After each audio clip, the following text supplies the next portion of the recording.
Di zaman sekarang ini, vape sering dipasarkan menjadi pengganti lebih sehat dari rokok tradisional. Tapi tahu nggak sih kalau vape dapat menyebabkan gangguan pada paru? Apakah vape benar lebih aman dari rokok tradisional? Mitos atau fakta tuh?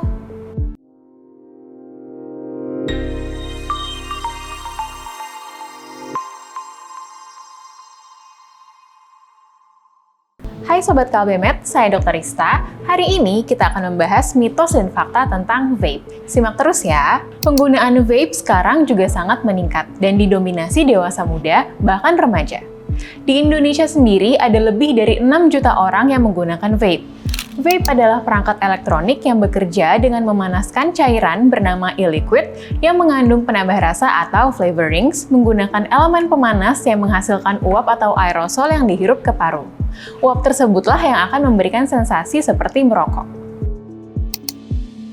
Mitos. Meskipun terlihat hanya seperti uap air, namun uap dari vape mengandung bahan-bahan kimia dari e-liquid dan flavorings. Bahan kimia tersebut antara lain adalah nikotin, propilen glikol, gliserol, asetaldehyde, etanol, mentol, hingga partikel logam berat seperti kadmium, timbal, dan nikel. Uap yang dihasilkan dari vape ini mengandung ultrafine particles yang jika dihirup dapat masuk jauh hingga ke sel paru.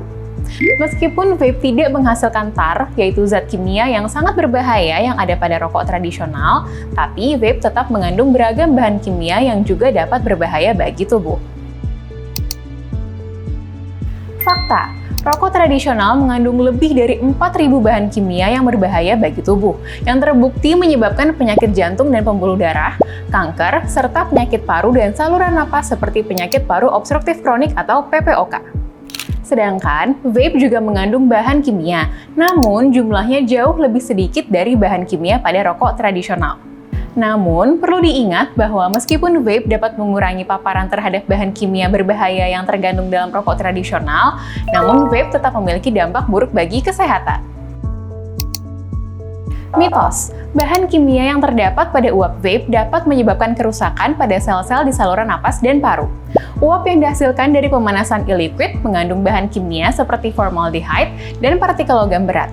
Zat kimia tersebut merupakan senyawa karsinogenik yang dapat memicu terjadinya kanker seperti kanker mulut dan kanker paru.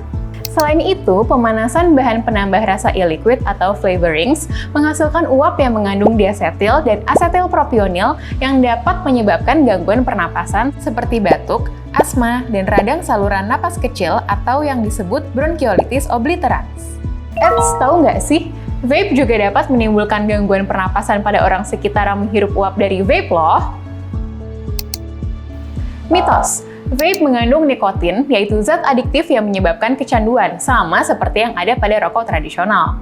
Beberapa produk vape dipasarkan tanpa mengandung nikotin, namun masih banyak vape yang tetap mengandung nikotin. Mitos. Penting diingat bahwa nikotin dalam vape bukan hanya dapat mengakibatkan adiksi atau kecanduan, namun juga dapat menyebabkan beragam gangguan kesehatan seperti penyempitan pembuluh darah, tekanan darah tinggi atau hipertensi, hingga gangguan pada jantung.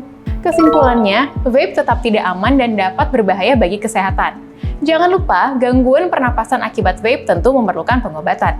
Jika muncul gejala seperti batuk, mengi atau wheezing, sesak nafas, atau perburukan gejala asma setelah menggunakan vape atau setelah menghirup uap vape di sekitar Anda, segera berkonsultasi dengan dokter. Dokter dapat memberikan terapi seperti obat pereda batuk untuk meredakan batuk, obat antiinflamasi saluran napas, dan obat pelega saluran pernapasan atau bronkodilator pada pasien dengan gejala asma atau sesak napas. Pengobatan ini dapat membantu meredakan gejala pernapasan, namun yang terpenting adalah menghindari paparan zat yang mengiritasi saluran napas termasuk uap vape. Nah, sudah tahu kan mitos dan fakta tentang vape? Untuk mitos dan fakta tentang kesehatan lainnya, tonton terus di channel KLBMed. Jangan lupa untuk like, share, dan subscribe. Salam sehat, salam KLBMed.